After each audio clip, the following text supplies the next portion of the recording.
This is part 2 of my look at Edison shaving machines for shaving wax cylinders.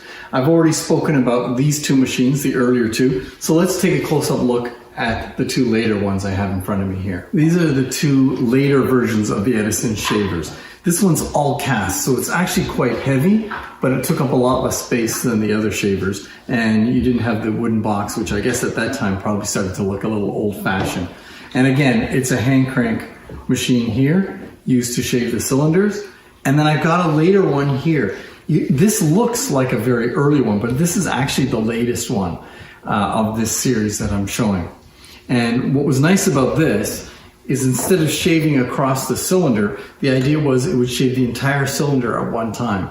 And with this knife edge here, although I can't imagine that worked very well because it has to be really smooth. And if this got dented at all, it would never work again. Also, I have a feeling that when you're doing this and pushing this against the cylinder, there's a good chance you would crack the cylinder, and they probably lost a lot of cylinders that way. So I've never used this one, and I'm not going to attempt to do a cylinder on this one because I'm worried about breaking a cylinder.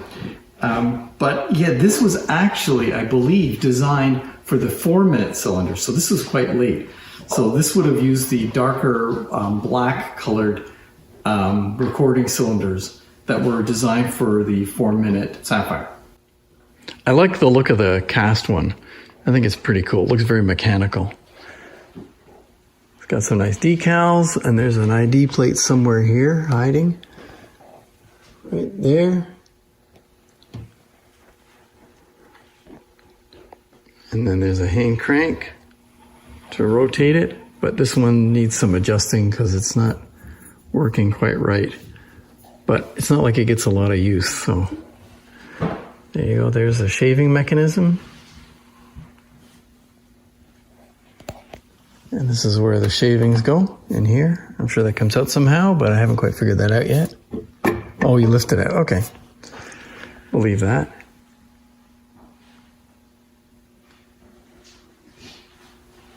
And here is the later one, apparently for 4-minute cylinders.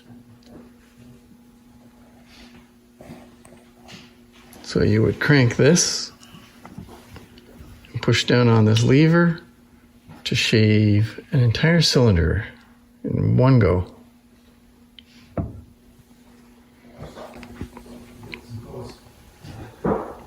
This recording technology was so good that even after this kind of cylinder music technology went out of fashion, people were still in offices using these cylinders to record and dictate, which is actually what originally was the idea behind the cylinder when Edison invented it. He had really seen it as a business machine and not really as an entertainment media. Later they went to smaller, more compact shavers that were used in offices, so they didn't use something like this. They used an electric machine, and I've used them, and they shave these cylinders really quickly and really well. So these are the earlier Edison shavers.